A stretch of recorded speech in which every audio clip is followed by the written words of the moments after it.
স্বাগত দীপ্তর সন্ধ্যার সংবাদে আপনাদের সাথে আছি আমি আনোয়ারুল আলম। শুরুতে জানাবো সংবাদ শিরোনাম। ভোটের আগে পরে ৮ দিন আইন শৃঙ্খলা বাহিনী মাঠে রাখার চিন্তা করছে নির্বাচন কমিশন।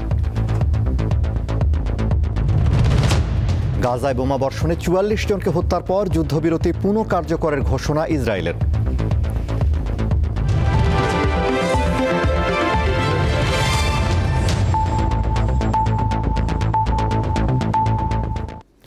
এবারে বিস্তারিত। ভোটের আগেও পরে সুষ্ঠু পরিবেশ বজায় রাখতে ৮ দিন আইন শৃঙ্খলা বাহিনী মোতায়েন রাখার চিন্তা করছে ইসি। সোমবার আইন শৃঙ্খলা রক্ষা বাহিনীর প্রতিনিধিদের সাথে বৈঠকে এমন প্রস্তাব আসার পর তা বিবেচনা করছে নির্বাচন কমিশন। ইসি সচিব জানান, এআই এর অপব্যবহার রোধে বিশেষ পরিকল্পনা গ্রহণ করবে ইসি।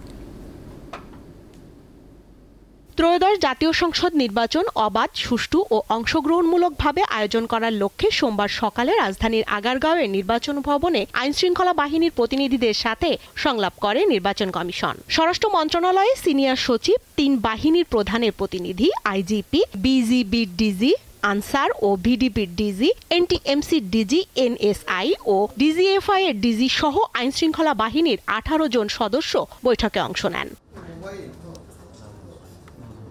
পরে ইসি সচিব সাংবাদিকদের জানান, বৈঠকে ভোটের আগে ও পরে অন্তত ৮ দিন আইন শৃঙ্খলা বাহিনীর সদস্য রাখার প্রস্তাব এসেছে। নির্বাচনী প্রচারণায় ড্রোন ব্যবহার করা যাবে না, কিন্তু আমাদের আইন শৃঙ্খলা বাহিনী তার প্রয়োজনে ড্রোন ব্যবহার করবেন। প্রস্তাব এসছে এটা যেন 8 দিন করা হয়। নির্বাচনের আগে 3 দিন, নির্বাচনের দিন এবং নির্বাচন পরবর্তীতে 4 দিন। 1.5 লক্ষ পুলিশ কর্মী এই ইলেকশনে কাজ করবেন। আনসার ভিডিপির সংখ্যাটা আর একটু বেশি, প্রায় ক্লোজ টু 5.5 থেকে 6 লক্ষ। তিনি জানান, নির্বাচনে সেনাবাহিনী বর্তমানে যেভাবে মোতায়েন রয়েছে সেভাবেই, অর্থাৎ ইন এইড টু সিভিল পাওয়ারেই থাকবে। তবে নিরাপত্তা পরিকল্পনার অনেক কিছুই বাজেটের উপর নির্ভর করবে। সেনাবাহিনী মাঠ পর্যায়ে তারা কাজ করছেন, ডিপ্লয়মেন্ট আছে ইন এইড টু সিভিল পাওয়ার। তাদের অবস্থানটা কি হবে সেটা আমরা বলেছি যে আমরা নীতিগতভাবে তারা যে অবস্থানে, যে যার অবস্থানে আছেন, এইটা যেটা আমরা এমফাসাইজ করেছি যে ইন্টেলিজেন্স শেয়ারিং, যে প্রত্যেকটা অর্গানাইজেশনে তাদের কিছু নিজস্ব ইন্টেলিজেন্স তারা কালেক্ট করে, কিন্তু ইন্টেলিজেন্স শেয়ারিংটা হবে। আরপিওর সাথে সাংঘর্ষিক যেন না হয় সেই জিনিসটা আমরা লক্ষ্য করব। কেউ এখনও পর্যন্ত বাজেটের কথা বলেননি কত টাকা, কিন্তু সবাই বলেছেন বাজেট একটা ফ্যাক্টর। অবশ্যই নির্বাচন করার মতন পরিবেশ আছে এবং সেটাই আরো সংহত করার জন্যই আজকের আলোচনা এবং এটা চলমান থাকবে। ইসি সচিব জানান, নির্বাচনে এআই এর অপব্যবহার রোধে কঠোর ব্যবস্থা গ্রহণ করা হবে। এছাড়া নিরাপত্তা নিশ্চিতে পুলিশ বডি অন ক্যামেরা ব্যবহার করবে। এআই এর অপব্যবহারের ক্ষেত্রে এনটিএমসি। স্বস্তিকা সিংহ, দীপ্ত সংবাদ, ঢাকা। ট্রাইব্যুনালের আইনে অনেক সীমাবদ্ধতা থাকায় আসামিদের বিচার প্রশ্নবিদ্ধ হবে দাবি করেছেন শেখ হাসিনার রাষ্ট্রনিযুক্ত আইনজীবী আমির হোসেন। জুলাই আন্দোলনের মানবতা বিরোধী অপরাধে শেখ হাসিনা সহ 3 আসামির বিরুদ্ধে করা মামলায় প্রসিকিউশনের যুক্তি খণ্ডনকালে কথা বলেন তিনি। শেখ হাসিনাকে নির্দোষ দাবি করে তার খালাস চান এই আইনজীবী। পুলিশের গুলি পিঠে লেগে বুক দিয়ে বেরিয়ে যায়। জুলাইয়ের মানবতা বিরোধী অপরাধের বিভিন্ন অভিযোগ তুলে ধরে প্রসিকিউশনের টানা 5 দিনের যুক্তিতর্ক উপস্থাপন শেষ হয় গত বৃহস্পতিবার। অপরাধের মাত্রা বিবেচনায় শেখ হাসিনা ও সাবেক স্বরাষ্ট্রমন্ত্রী কামালের সর্বোচ্চ শাস্তি মৃত্যুদণ্ডের আবেদন করেন তারা। রাষ্ট্রপক্ষের টানা 5 দিনের যুক্তিতর্ক শেষে সোমবার যুক্তি খণ্ডন করেন আসামি পক্ষের আইনজীবী স্টেট ডিফেন্স আমির হোসেন। ট্রাইব্যুনালের আইনি সীমাবদ্ধতার কথা তুলে ধরে তিনি বলেন, এই আইনে আসামিদের বিচার প্রশ্নবিদ্ধ হবে। এইরকম একটি আইনে যখন কোনো আসামির বিচার হয়, সেই বিচারটা প্রশ্নবিদ্ধ থেকে যায়। একটি বিচারের অর্থ হলো এই যে তাকে সর্বপ্রকারের সুযোগ সুবিধা তাকে দিতে হবে। সেই সব সুযোগ সুবিধা থেকে এই আইনের কারণে বাধাগ্রস্ত হয়। সাবেক প্রধানমন্ত্রী শেখ হাসিনাকে নিরপরাধ দাবি করে তার খালাস চান তিনি। আমি মনে করি সাবেক প্রধানমন্ত্রী শেখ হাসিনা একজন নিরপরাধ ব্যক্তি এবং তার বিরুদ্ধে যে সমস্ত চার্জ আনিত হয়েছে সেই চার্জগুলি সঠিক নয় এবং সাক্ষ্য প্রমাণেও তা প্রমাণ করতে সক্ষম হন নাই।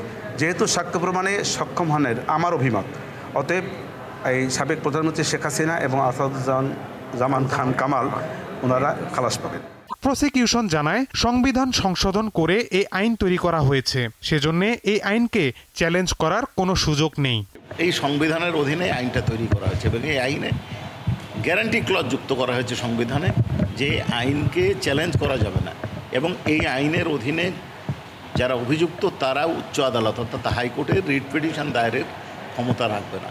এদিন জুলাই আন্দোলনে সাভারের আশুলিয়ায় 6 জনের মরদেহ পোড়ানো সহ 7 জনকে হত্যার মামলায় 12তম দিনের সাক্ষ্য গ্রহণ অনুষ্ঠিত হয়। মাহিদুর রহমান, দীপ্ত সংবাদ, ঢাকা। জুলাই গণঅভ্যুত্থানের সময় হত্যার অভিযোগে দায়ের করা মামলার বিচার হবে দ্রুত বিচার ট্রাইব্যুনালে। এছাড়া হত্যাসহ গুরুতর অপরাধের অভিযোগে দায়ের করা মামলার প্রসিকিউশনের কার্যক্রম সুষ্ঠু ও গতিশীল করার লক্ষ্যে কাজ করবে বিশেষ কমিটি। সোমবার আইন, বিচার ও সংসদ বিষয়ক মন্ত্রণালয়ের এক সংবাদ বিজ্ঞপ্তিতে এ তথ্য জানানো হয়েছে। এতে বলা হয়, জুলাই গণঅভ্যুত্থানকালে দেশব্যাপী ছাত্র জনতার বিরুদ্ধে আওয়ামী ফ্যাসিস্ট সরকারের নির্দেশে হত্যার অভিযোগে মোট 837টি মামলা রেকর্ড হয়েছে। এর মধ্যে 45টি মামলার বিচার কাজ আন্তর্জাতিক অপরাধ ট্রাইব্যুনালে চলছে। এছাড়া দেশের বিভিন্ন ফৌজদারি আদালতে পুলিশ এরই মধ্যে 19টি হত্যা মামলার চার্জশিট দাখিল করেছে। এসব হত্যা মামলা দ্রুত বিচার ট্রাইব্যুনাল আইন 2000-এর 10 ধারার বিধান অনুযায়ী বিচারের জন্য দ্রুত বিচার ট্রাইব্যুনালে পাঠানোর সিদ্ধান্ত নেওয়া হয়েছে। বিএনপি মহাসচিব মির্জা ফখরুল ইসলাম আলমগীর বলেছেন, জুলাই গণঅভ্যুত্থানের পর দেশের রাজনীতিতে ঐক্যের সম্ভাবনা থাকলেও অনৈক্যের সুর লক্ষ্য করা যাচ্ছে। ফলে দেশ গড়ার বড় সুযোগ নষ্ট হচ্ছে। সোমবার রাজধানীর কাকরাইলে এক অনুষ্ঠানে এসব কথা বলেন তিনি। এর জন্য দায়ী আমরাই, যে আমাদের রাজনীতিবিদরা ঐক্য হারিয়ে ফেলছেন, অনৈক্যে চলে যাচ্ছেন। চারদিকে দেখছি যে একটা অনৈক্যের সুর, তখন আমরা অনেকেই হতাশ হচ্ছি। বগুড়ায় এনসিপির উত্তরাঞ্চলের মুখ্য সংগঠক সার্জিস আলমের সভা চলাকালে ককটেল বিস্ফোরণের ঘটনা ঘটেছে।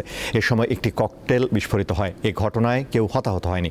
প্রত্যক্ষদর্শীরা জানান, শহরের আলতাফুন্নেসা মাঠে সংবাদ সম্মেলন শেষে বগুড়া জেলা পরিষদ মিলনায়তনে এনসিপির জেলা সমন্বয় সভায় অংশ নেন তিনি। এ সময় মিলনায়তনের বাইরে 2টি ককটেল নিক্ষেপ করে দুর্বৃত্তরা। 2টি ককটেলের মধ্যে একটি বিস্ফোরণ হলেও অন্যটি অক্ষত থাকে। সার্জিস আলম গণমাধ্যমকে জানান, একটি মহল নির্বাচনকে সামনে রেখে দেশকে অস্থিতিশীল করার চেষ্টা করছে। নবম দিনের মতো আন্দোলন চালিয়ে যাচ্ছেন এমপিওভুক্ত শিক্ষক কর্মচারীরা। এরই মধ্যে তাদের দাবির সঙ্গে নীতিগতভাবে সহমত পোষণ করেছে বিএনপি। চলমান শিক্ষক আন্দোলনের প্রতি সংহতি জানিয়ে ও 7 দফা দাবি আদায়ের লক্ষ্যে ফেনীতে বিক্ষোভ মিছিল ও স্মারকলিপি দিয়েছে আদর্শ শিক্ষক ফেডারেশন। বরগুনা জেলার 313টি এমপিওভুক্ত শিক্ষা প্রতিষ্ঠানে ক্লাস বর্জন করেছে শিক্ষকরা। সকাল 11টায় আদর্শ মাধ্যমিক বিদ্যালয় থেকে একটি বিক্ষোভ মিছিল বের হয়ে বরগুনা শহর প্রদক্ষিণ করে প্রেস ক্লাব চত্বরে এক প্রতিবাদী সমাবেশ করেন তারা। ঢাকায় আন্দোলনরত শিক্ষকদের দাবির সমর্থনে কুড়িগ্রামে 7 দফা দাবিতে বিক্ষোভ মিছিল ও স্মারকলিপি প্রদান করেছে বাংলাদেশ আদর্শ শিক্ষক ফেডারেশন।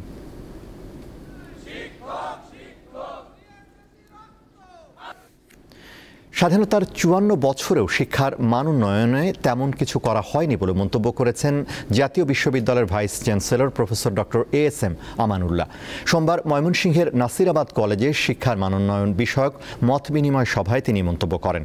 প্রফেসর আমানুল্লাহ বলেন, স্বাধীনতার এত বছর পরেও শিক্ষকরা বাড়ি ভাড়া বাড়ানোর জন্য আন্দোলন করেন। রাষ্ট্রের সব কিছু করার টাকা থাকলেও শিক্ষায় ব্যয় করার টাকা থাকে না। জাতীয় বিশ্ববিদ্যালয়ের treasurer professor doctor ATM Zafrul আজমের সভাপতিত্বে অনুষ্ঠিত মত বিনিময় সভায় বক্তব্য রাখেন জাতীয় বিশ্ববিদ্যালয়ের pro vice chancellor professor doctor Nurul Islam ও ময়মনসিংহ শিক্ষা বোর্ডের chairman professor doctor Mohammad Shahidullah. সভায় ময়মনসিংহ, নেত্রকোনা ও কিশোরগঞ্জ জেলার বিভিন্ন কলেজের অধ্যক্ষবৃন্দ অংশ নেন।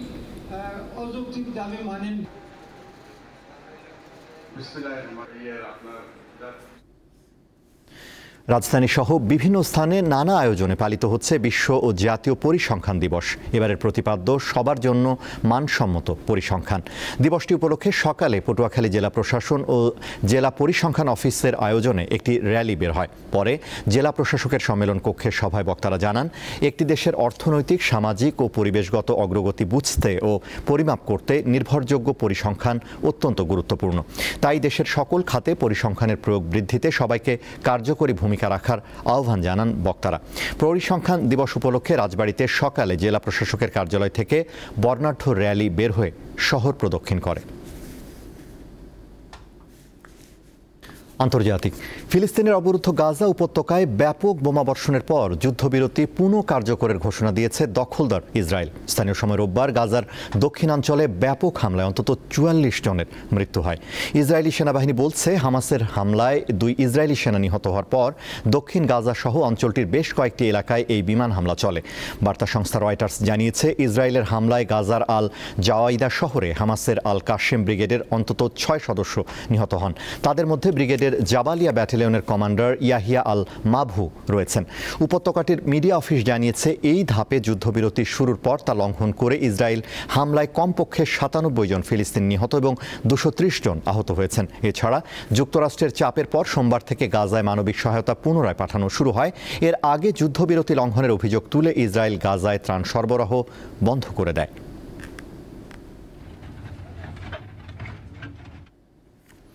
কলম্বিয়ার প্রেসিডেন্টকে মাদক নেতা হিসেবে আখ্যা দিয়ে সব ধরনের সহায়তা বন্ধের ঘোষণা দিয়েছেন যুক্তরাষ্ট্রের প্রেসিডেন্ট ডোনাল্ড ট্রাম্প। রোববার নিজস্ব সামাজিক মাধ্যম ট্রুথ সোশ্যালে দেয়া পোস্টে এ কথা জানান তিনি। পোস্টে কলম্বিয়ার প্রেসিডেন্টের তীব্র সমালোচনা করে দক্ষিণ আমেরিকার দেশটিকে দেওয়া বড় অঙ্কের অনুদান ও ভর্তুকি যুক্তরাষ্ট্র বন্ধ করবে বলেও জানান ট্রাম্প। তবে মার্কিন প্রেসিডেন্টের অভিযোগের বিষয়ে ওয়াশিংটন ডিসিতে নিযুক্ত কলম্বিয়ার দূতাবাস তাৎক্ষণিকভাবে কোনো মন্তব্য করেনি। এর আগে কলম্বিয়ার জলসীমায় একটি নৌকায় চালানো মার্কিন হামলার ঘটনায় ট্রাম্প প্রশাসনের ব্যাখ্যা দাবি করেন পেত্রো। বলেন সেপ্টেম্বরে ওই হামলায় নিহত জেলের কোনো মাদক পাচারের সংশ্লিষ্টতা ছিল না। এ সময় যুক্তরাষ্ট্রের বিরুদ্ধে কলম্বিয়ার সার্বভৌমত্ব লঙ্ঘনের অভিযোগ আনেন পেত্রো। 7 মিনিটেরও কম সময়ে ফ্রান্সের লুভর মিউজিয়াম থেকে চুরি হয়ে গেল 9টি অমূল্য অলংকার। আর এ কাজটি করেছে মাত্র 3 জন ব্যক্তি। অবশ্য 2টি অলংকার তারা জাদুঘরের বাইরে ফেলে গেছে। এই চুরির ঘটনায় ফ্রান্সের বাইরেও ব্যাপক তোলপাড় চলছে। লিওনার্দো দা ভিঞ্চির জগৎবিখ্যাত চিত্রকর্ম মোনালিসার কথা উঠলে প্রথমেই মাথায় আসে লুভর মিউজিয়ামের কথা। ফ্রান্সের রাজধানী প্যারিসের সিন নদীর তীর ঘেঁষে জাদুময় লুভরের অবস্থান। এটি একসময় ফ্রান্সের রাজাদের দুর্গ ও পরবর্তীতে রাজপ্রাসাদ হিসেবে ব্যবহার করা হলেও বর্তমানে তা পৃথিবীর সবচেয়ে আকর্ষণীয় জাদুঘর। 1993 সালে 10 আগস্ট রাজা ষোড়শ লুই 537টি শিল্পকর্ম প্রদর্শনের মাধ্যমে লুভর জাদুঘরের কার্যক্রম উদ্বোধন করেন। রাজা অষ্টাদশ লুই ও রাজা দশম চার্লসের শাসনকালে জাদুঘরটির সংগ্রহ আরও বাড়ে। বিশ্বের সবচেয়ে বড় এই মিউজিয়াম প্রতিদিন দেখতে জড়ো হয় 30,000-এর মতো মানুষ। এবার বিখ্যাত এই জাদুঘরে দিন দুপুরে চুরির ঘটনা ঘটল। স্থানীয় সময় রোববার সকালে মাত্র 7 মিনিটেরও কম সময়ে ফরাসি সম্রাট তৃতীয় নেপোলিয়ন ও তার স্ত্রীর বেশ কিছু অমূল্য গহনা চুরি করে পালিয়ে যায় মুখোশধারীরা। ফরাসি গণমাধ্যমের তথ্য মতে গাড়ির ওপর স্থাপিত মই বেয়ে দোতলায় উঠে ব্যাটারি চালিত ডিস্ক কাটার দিয়ে জাদুঘরের জানালার কাচ কেটে অ্যাপোলো রুমে ঢুকে পড়ে চোরচক্র। ওই কক্ষে ফ্রান্সের রাজপরিবার সহ প্রাচীন রাজারানীদের অলংকারের সংগ্রহ রয়েছে। চুরি শেষে মোটর সাইকেলে করে তারা পালিয়ে যায়। কর্তৃপক্ষ বলছে ঘটনাটি ছিল নিখুঁত পরিকল্পিত।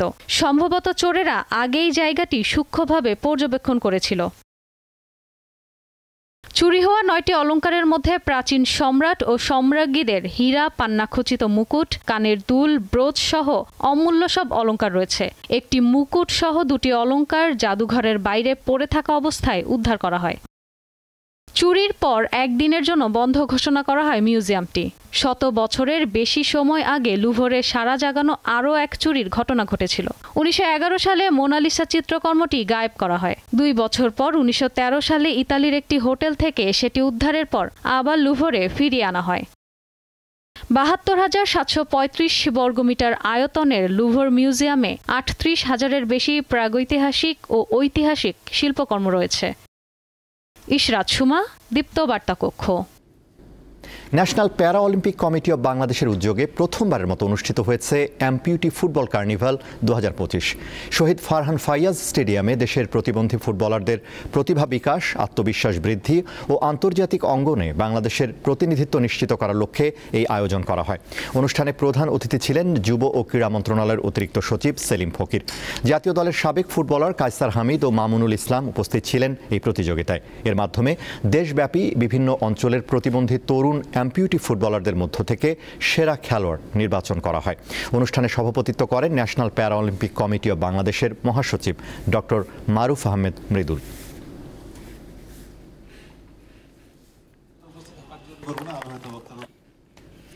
শেষ করব দীপ্তর সন্ধ্যার সংবাদ, তার আগে সংবাদ শিরোনামগুলো জানাবো আরও একবার। ভোটের আগে পরে 8 দিন আইন শৃঙ্খলা বাহিনী মাঠে রাখার চিন্তা করছে নির্বাচন কমিশন। গাজায় বোমা বর্ষণে 44 জনকে হত্যার পর যুদ্ধবিরতি পুনঃ কার্যকরের ঘোষণা ইসরায়েলের।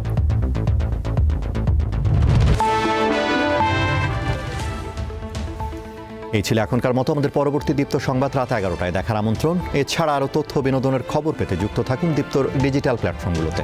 ধন্যবাদ।